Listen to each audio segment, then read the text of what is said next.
കൊച്ചിയിൽ നിന്ന് വിദേശത്തേക്ക് അരി കടത്താൻ ശ്രമിച്ച കേസിൽ കസ്റ്റംസ് ഇന്റലിജൻസ് അന്വേഷണം ആരംഭിച്ചു എന്നുള്ള വാർത്തയാണ് പുറത്തു വരുന്നത്. ഉപ്പുചാക്കുകൾ എന്ന വ്യാജേനയാണ് വല്ലാർപാടത്ത് നിന്ന് അരി കടത്താൻ ശ്രമിച്ചതെന്ന് പറയുന്നുണ്ട്. പക്ഷേ ഇതിൽ നമ്മൾ എടുത്തു വരേണ്ട ഒരു കാര്യം, വ്യാപാരികൾക്ക് പങ്കുണ്ടോ എന്നുള്ളൊരു കാര്യമാണ് അന്വേഷിക്കേണ്ടത്.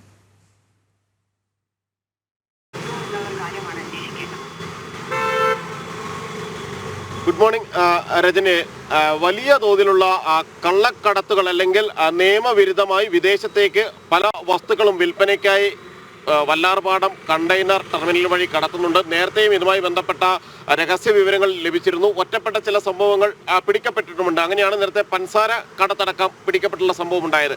അതിനുശേഷം പിടികൂടുന്ന ഏറ്റവും വലിയ ഒരു കടത്ത് തന്നെയാണ് ആയിരുന്നു അരിക്കടത്ത്. 3 കണ്ടെയ്നറുകളാണ് ഇത്തരത്തിൽ കസ്റ്റംസ് വല്ലാർപാടം കണ്ടെയ്നർ ടെർമിനലിൽ നിന്ന് വിദേശത്തേക്ക് കൊണ്ടുപോകുന്നതിന് ദുബായിലേക്ക് അടക്കമായിരുന്നു ഇത്തരത്തിൽ കയറ്റുമതി ചെയ്തിരുന്നത്. ഇതിലൂടെ വ്യാപാരികൾ ഈ ഒരു കൊണ്ടുപോകാൻ പാടില്ലാത്ത അരി, കാരണം മട്ടയരി മാത്രമാണ് വിദേശത്തേക്ക് വിൽപ്പന നടത്തുന്നതിനുള്ള അനുമതിയുള്ളൂ.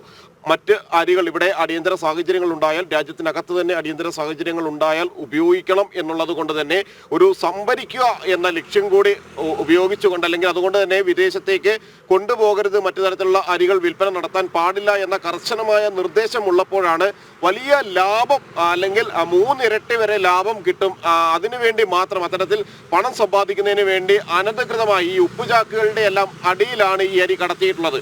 കഴിഞ്ഞ ദിവസം പിടികൂടിയത്, വെള്ളിയാഴ്ച പിടികൂടിയത് 160 രൂപ കിലോയ്ക്ക് ഇവിടെ വില വരുന്ന ബിരിയാണി അരിയായിരുന്നു ഇത്തരത്തിൽ പിടികൂടിയത്. ഇത് 3 ഇരട്ടി വിലയ്ക്കാണ് ദുബായിലടക്കം മറ്റു വിദേശ രാജ്യങ്ങളിലേക്ക് എത്തിച്ചതിന് ശേഷം അവിടെ വിൽപ്പന നടത്തിയിരുന്നത് ഇത്തരത്തിൽ ആയിരുന്നു. ഇതുമായി ബന്ധപ്പെട്ട വിശദമായ ഒരു അന്വേഷണത്തിലേക്കാണ് കസ്റ്റംസ് ഇന്റലിജൻസ് വിഭാഗം കടന്നിരിക്കുന്നത്. കാരണം പ്രധാനമായും സീ കസ്റ്റംസ് ആണ് ഈ ഒരു വലിയ വേട്ട നടത്തിയത്, പിടികൂടിയിരിക്കുന്നത്. നേരത്തെയും 1 മാസത്തിനിടയിൽ 13 തവണ ഇത്തരത്തിൽ അരികടത്ത് പിടിക്കപ്പെട്ടിട്ടുണ്ട്. ഇതിൽ പലതും ഒരു തവണ പിടിക്കപ്പെടുന്ന ആളുകൾ തന്നെയാണ്, അല്ലെങ്കിൽ ഒരു തവണ പിടിക്കപ്പെടുന്ന വ്യവസായികൾ തന്നെയാണ്.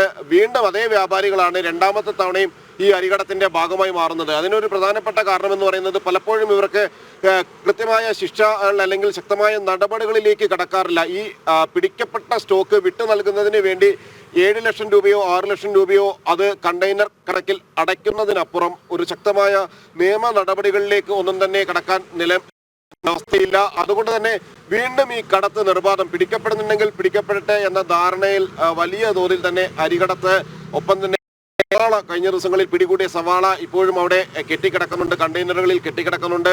പൻസാര കടത്ത് ഇത്തരത്തിൽ വ്യാപകമായി തന്നെ നടത്തുന്നു. അത് കഴിഞ്ഞ ദിവസങ്ങളിൽ ഇതും പിടികൂടിയിരുന്നു. ഒരു കാര്യം വ്യക്തമാണ്, ഈ വ്യാപാരികൾ ഇപ്പോൾ പിടിക്കപ്പെട്ടിട്ടുള്ള അല്ലെങ്കിൽ കണ്ടുപിടിക്കപ്പെട്ടുള്ള വ്യാപാരികൾക്കപ്പുറം നിരവധി വ്യാപാരികൾ ഇത്തരത്തിൽ അരികടത്തിൽ പങ്കാളികളായിട്ടുണ്ട്. പിടിക്കപ്പെടുന്നത് ഈ ഒരു ഘട്ടത്തിലാണ് എന്നത് മാത്രമാണ് ഇതിൽ ഏറ്റവും പ്രധാനമെന്ന് പറയുന്നത്. മുമ്പും ഇത്തരത്തിൽ ഉപ്പുചാക്കുകളുടെ മറവിൽ മാത്രമല്ല, മറ്റു പല വസ്തുക്കളുടെ മറവിലും വലിയ തോതിൽ കണ്ടെയ്നറുകളിൽ അരി പുറത്തേക്ക് കടത്തിയിട്ടുണ്ട്. വലിയ ലാഭം, 3 ഇരട്ടി വരെ, പലപ്പോഴും 1 കോടി രൂപയുടെ സ്റ്റോക്ക് വിദേശത്തേക്ക് അയക്കുമ്പോൾ ഈ വ്യാപാരികൾക്ക് ലഭിച്ചിരുന്നത് 3 കോടി രൂപയാണ്. സാധാരണ നിലയിൽ 50,000-ഓ അത്തരത്തിൽ 50 ലക്ഷം, 1 കോടിക്ക് 50 ലക്ഷം രൂപയാണ് ലാഭമെങ്കിൽ അതിന്റെ പല മടങ്ങ് ഇരട്ടിയായി ലാഭം ലഭിക്കുന്നു എന്നത് തന്നെയാണ് ഇവരെ ഈ കടത്തിന് പ്രേരിപ്പിക്കുന്നത്. പലപ്പോഴും രഹസ്യ വിവരം ലഭിക്കുമ്പോൾ മാത്രം, എന്തെങ്കിലും സൂചനകൾ ലഭിക്കുമ്പോൾ മാത്രമാണ് കസ്റ്റംസ് വിശദമായ പരിശോധന നടത്താറുള്ളത്. എല്ലാ കണ്ടെയ്നറുകളും പരിശോധിക്കുക പ്രായോഗികമല്ല എന്നൊരു കാര്യമാണ് അന്വേഷണ സംഘം ഇക്കാര്യത്തിൽ ചൂണ്ടിക്കാണിക്കുന്നത്. അതുകൊണ്ട് തന്നെ ഏതെങ്കിലും തരത്തിൽ പുറത്തു നിന്നുള്ള ആളുകൾ ഈ വിവരങ്ങൾ, സൂചനകൾ നൽകുന്ന ഘട്ടത്തിൽ വിശദമായ പരിശോധനകൾ നടത്തുന്നു. ഇവിടെ പോലും ആദ്യത്തെ നിരവധി ചാക്കുകൾ പരിശോധിച്ചപ്പോൾ ഉപ്പുചാക്കുകളാണ് എന്ന ഒരു സൂചന മാത്രമായിരുന്നു ലഭിച്ചത്.